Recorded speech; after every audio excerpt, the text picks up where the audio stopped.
you realize when you get an old timer here, you want to get someone who's old, who experienced the past, Right. but you don't want to get him so old that he forgot the past. You're right. And I only hope you hit it right.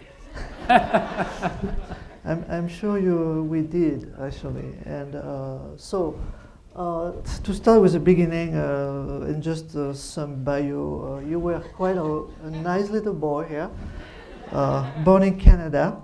That was taken 90 years ago. Really? And your name, actually, this is not Peter. It's his grandfather, right? Because your grandfather gave your name, right? Right. So very quickly, you were a good student, so you went to McGill. In '46, you graduate, and you were interested in, I give all this little bio here, in chemical engineering, basically. Yeah. And then go into physical chemistry, right? And go for a doctorate. But in between, you marry Rose, which, as I recall, your dad was not totally convinced you should do that at that time, right? Well, he couldn't understand how I could get married when I didn't have a job. I was still in graduate school. So that was his big concern. He was concerned about can you sustain, right, a family and so forth too, right? Yeah. So anyway, you graduate in '49 and look for a job, and the other important step, actually, you had this interview at Kodak Rochester with John Calhoun, right? And John Calhoun become your friend, become your mentor. Can you talk a little bit about him? Well, I got my graduate degree in 1949. Yeah, closer. Closer, can you hear me now? And at that time, there was a slight recession in this country. I wanted to move to the States because the chemistry in Canada was primarily quality control, and that's not what I wanted to do. So that's why I applied to the companies in the States, and I sent out about 80 applications. I got 3 responses, which isn't a very high percentage. They were not that good, or what? I'm sorry. And anyways, I was interviewed at Eastman Kodak, and I had an advantage because the man that wanted someone to work in his lab was Dr. John Calhoun. And the advantage I had with Dr. Calhoun was he was also Canadian and also got his doctorate in McGill University. So I didn't have to be very smart to have him like me. And I went to work at his lab, and I maintained a relationship with that man all my career. He was an outstanding individual, very conservative, very thorough, very honorable, and he didn't always appreciate my humor. Oh, okay. So, so you were hired, and in '55, actually, you become the head of the physical property laboratory, and that's become, you stay there all your career, right? Can you tell us a little bit about the missions of that lab? Well, when Calhoun was promoted, I just hopped along behind him, and I took over responsibility for his lab. And that was about half a dozen people. But then the responsibilities of the lab increased. One of the reasons was that Kodak wanted to cut down the number of management. And so other labs were eventually rolled into mine. And when I retired, I think I had something like 45 people. And that wasn't always a blessing, because you get away from the technical work and spend a lot of time with personnel. Mm-hmm. And usually, of the 45, 2 or 3 of the people were the ones that gave me the problems.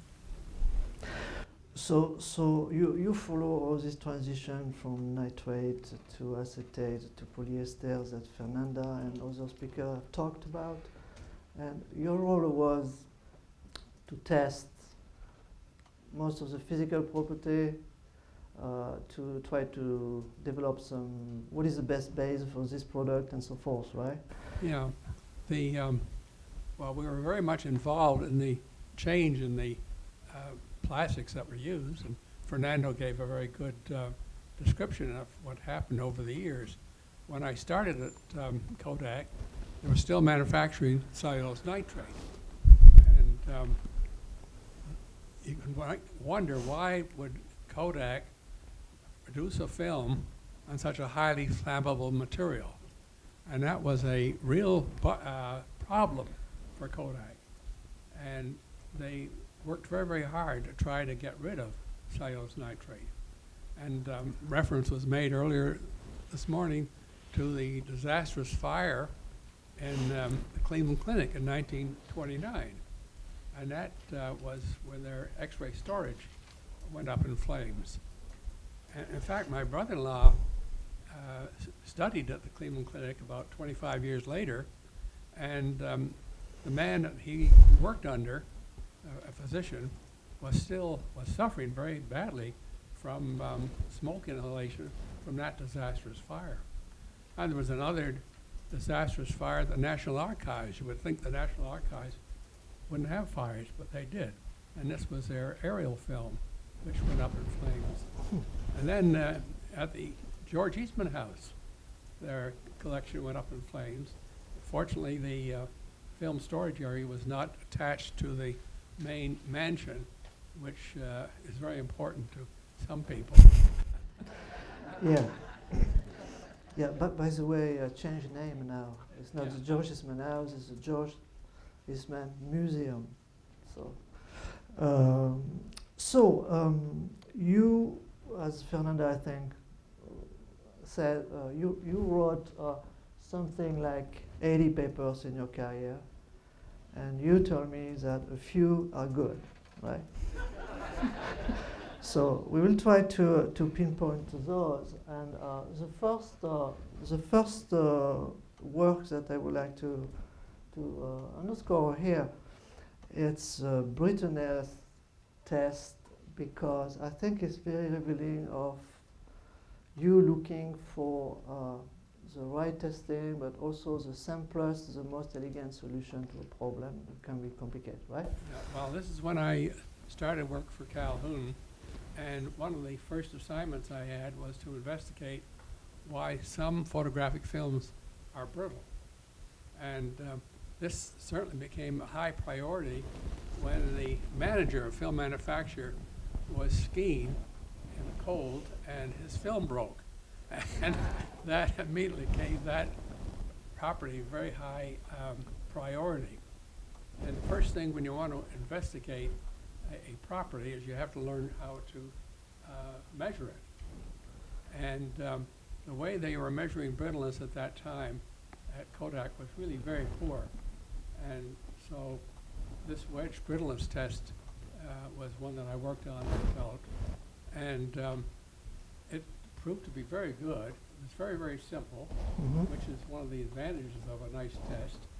And in fact, the Kodak had a pretty broad view of activities, and they suggested that this be published in a paper and released to everybody, including their competitors. And this test was just used at IPI about a year or two ago, so it's still a widely accepted test. So basically, you pull the film, and when you pull the film, the diameter is going smaller and smaller, and the film will break, right? That is correct. Yeah. The second device that I would like to talk a little bit, the background is the so-called fork and cork test. This was not invented by me, although I'll be glad to take credit for it. This was quite a few years later. And we were asked by the marketing division of motion picture film, some of our film, Kodak film, breaks in Kodak projectors. And of course, everybody blames Kodak. And the reason for that is because the photographic film photographic processors didn't lubricate the film. It costs a penny or more just to lubricate the film. I mean, just an extra tank. And if the film is lubricated, it performs well. If it isn't lubricated, it breaks.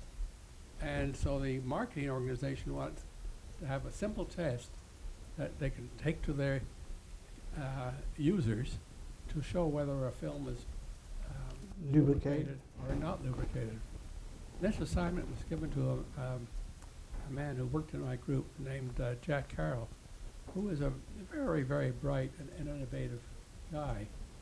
And he put a end of a paper clip into a cork, balanced the cork with 2 forks, and then slid this contraption down a plane. And if the film was lubricated, the plane had to be at a very low angle and it would slide. And if it wasn't lubricated, you would have a very high angle in the film, and this device wouldn't move at all. And so the test was called the cork and fork test. Mm-hmm. But eventually a better model was made. Which is on the screen, yeah?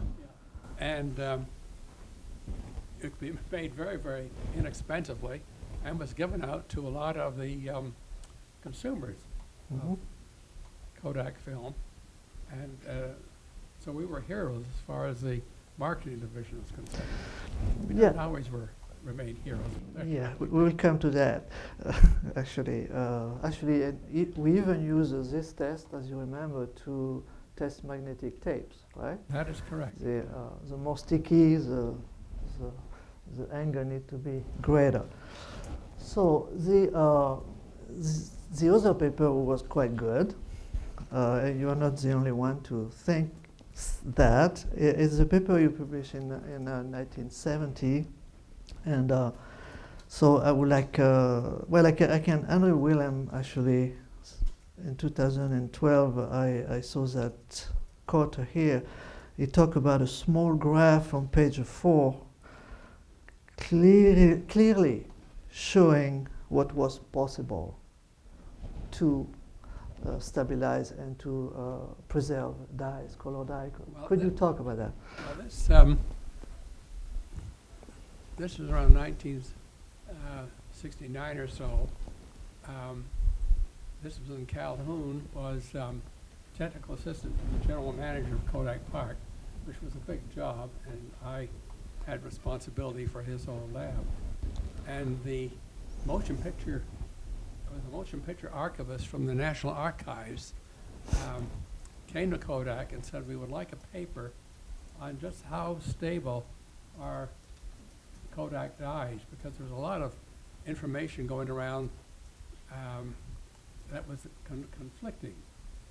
And some people rated the stability of color by how it's exposed at very high intense illumination.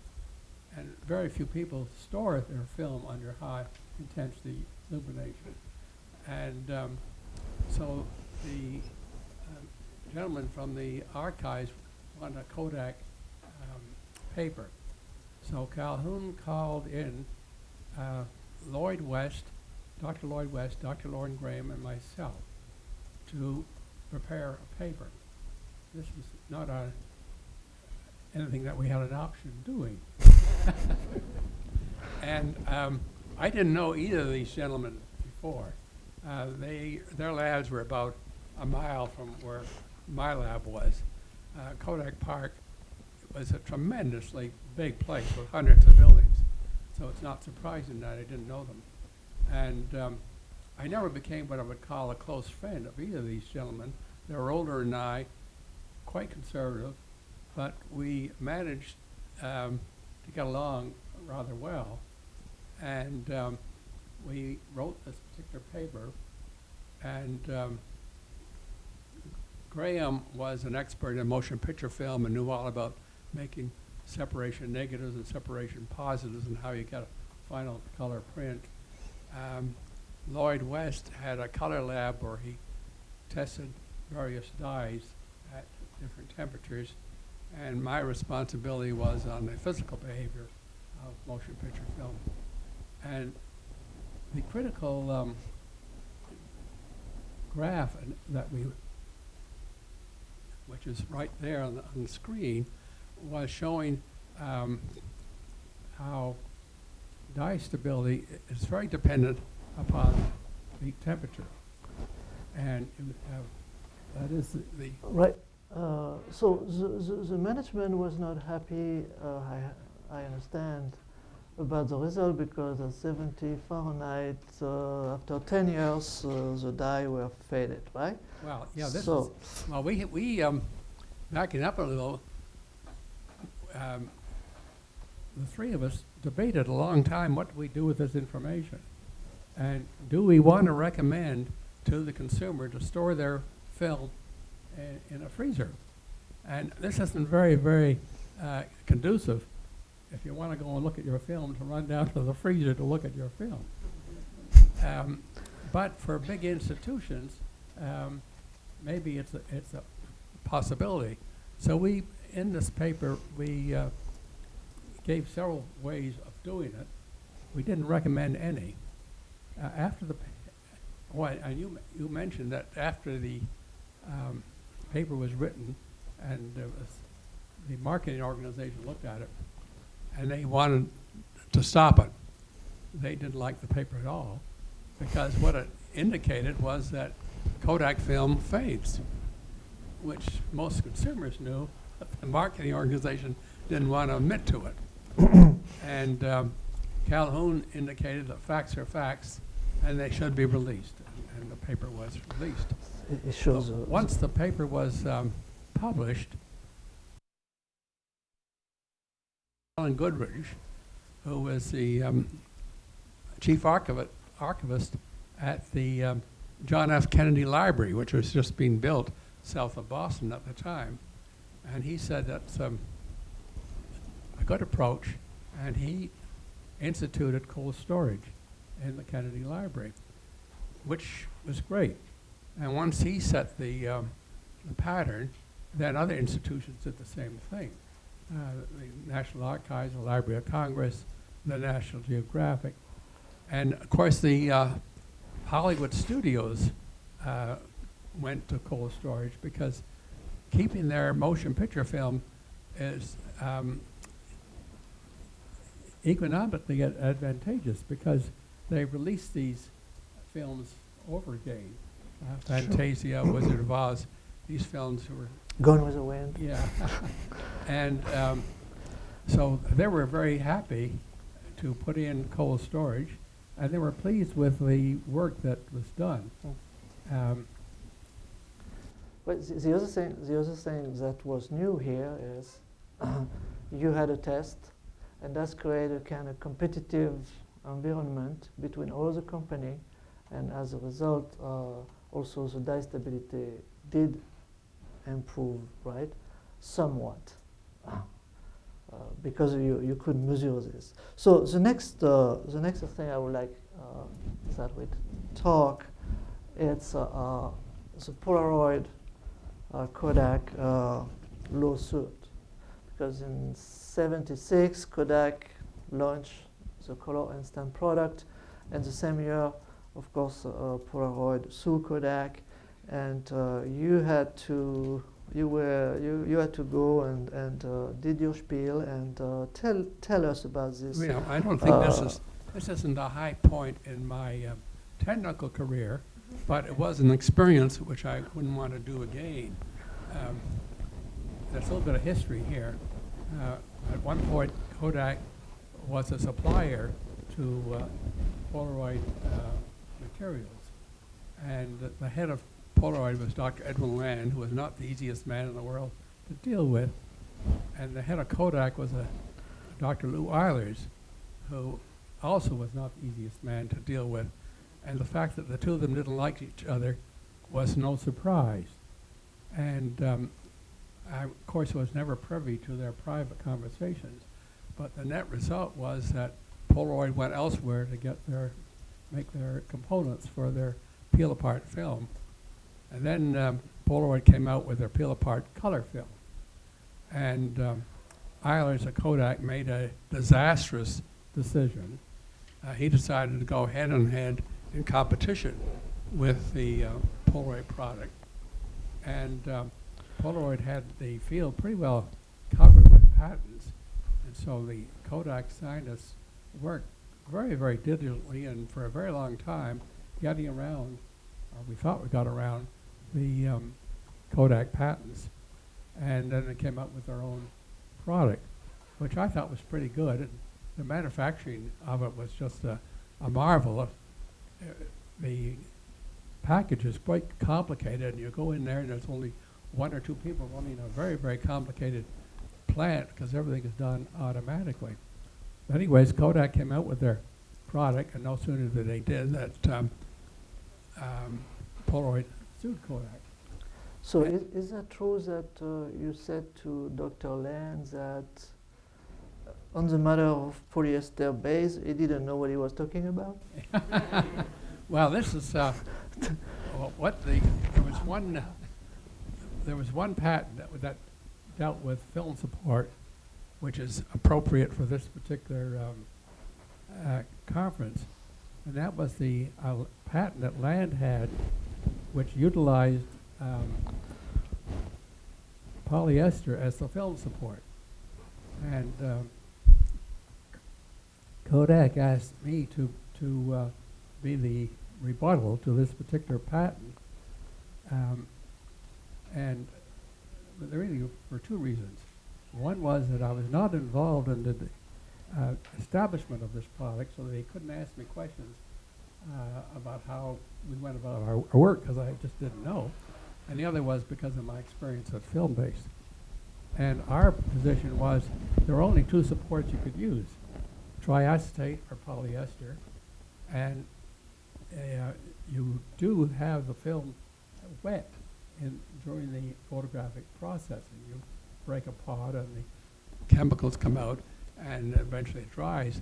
So it makes sense to use the base, which is water resistant, rather than the triacetate, which is not.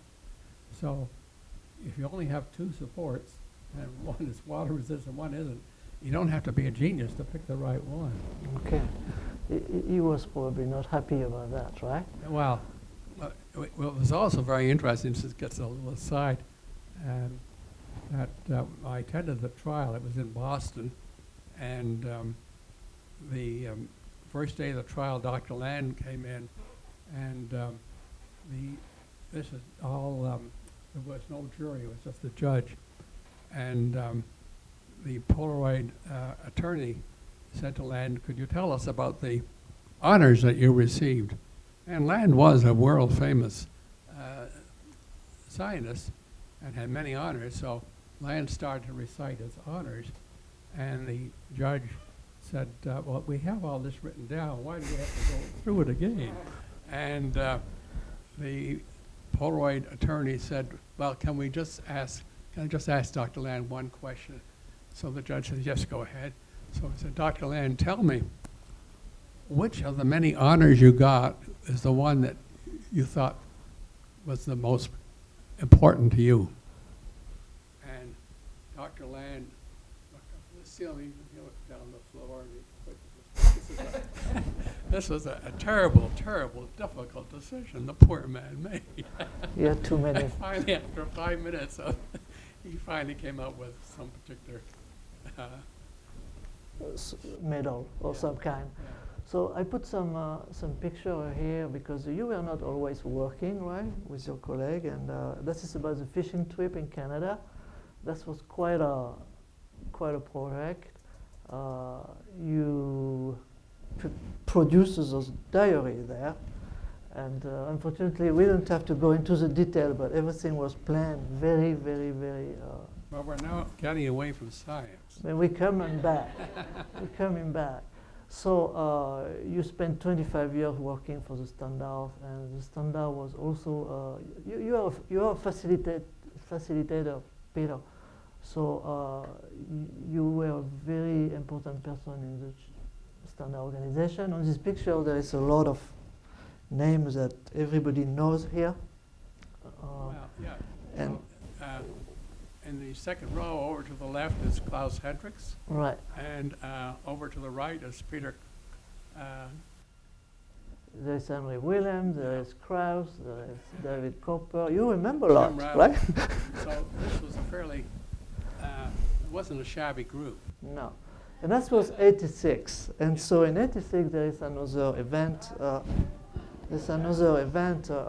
You retire from Kodak the Friday, and you start working at IPI the Monday, right?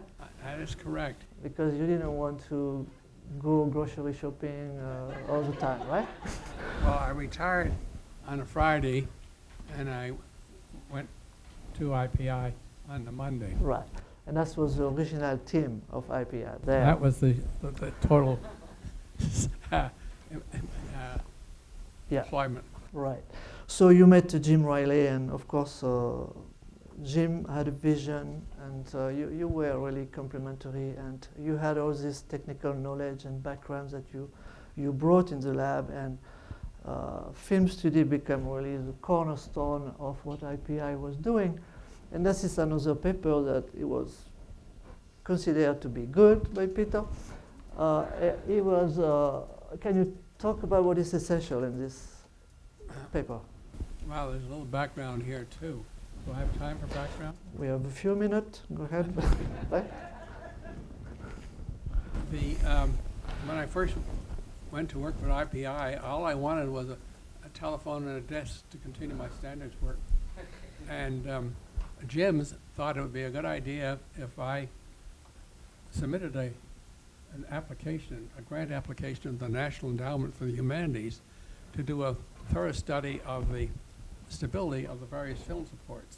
That's nitrate acetate, butyrate acetate, propionate, cellulose triacetate, and polyester. And we got 2 major grants. And so that And 3. was the 3 major grants. Yeah. And that work resulted in half a dozen papers, and it was the most thorough study that had been done, and still exists as the most thorough on the stability of the various film supports. And it also looked at the effect of cold storage and elevated Temperature. And the one way you predict how materials are going to last is if you heat them. And if you heat them, many of the reactions take place, which are going to take place over time. And that doesn't always work. We're very fortunate for film base and also for the color dyes, as we showed in the earlier slide, that you can use high temperatures to predict a behavior at lower temperatures. And of course that gave more credence to the use of cold storage, which came out of the 1970 paper, and not only improves dye stability, it improves the base. So the key here in this paper, in other words, is all the work in physical property, testing. It was great, it was making sense, but it was not really the best indicator, right, of decay for this kind of materials. Yes, and one of the things which came out of that study was when we incubated the film at the various temperatures, then what do you measure? So we measured the strength of the material, we measured the toughness of the material, we measured the stiffness of the material, we measured its tear strength, we measured its fold. All these physical properties which are difficult to measure and also take time. And the other thing that we looked at was the acidity that was developed. Because when you degrade these polymers, several things happen. You can break up the polymer chain, and that affects their physical properties, affects the strength and all these other properties which I mentioned, the toughness. And bingo, right? Huh? Bingo, you Yeah. Eureka in the bus stop, right? But you also, the side chains, which are shown in some of the earlier slides we saw this morning, you break off acetyl groups, which forms acetic acid, or better known as vinegar. And so we found that a measure of the acidity was more precise than the measurement of the physical properties. And so therefore you could tell when material is starting to degrade, whether because of the, as you well know, the acid which is produced. So this led to the development at IPI of their acid detector strips. These were blue strips which exposed acid would turn yellow. And So I don't know if you know that, but I looked, and since 2003, there is 5 million of those strips that have been sold around the world.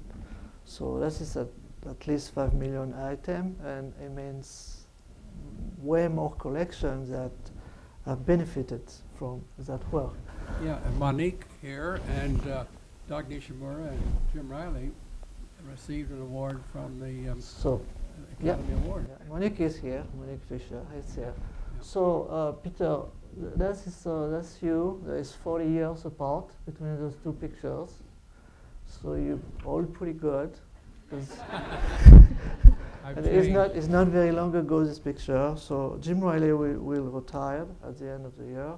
So would you apply for the job?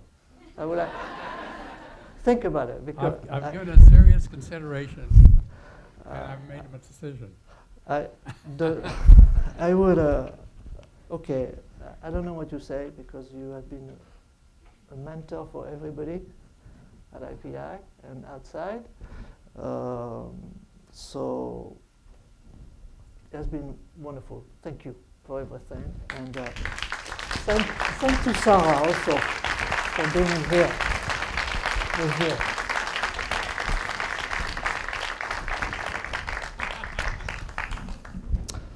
That's it.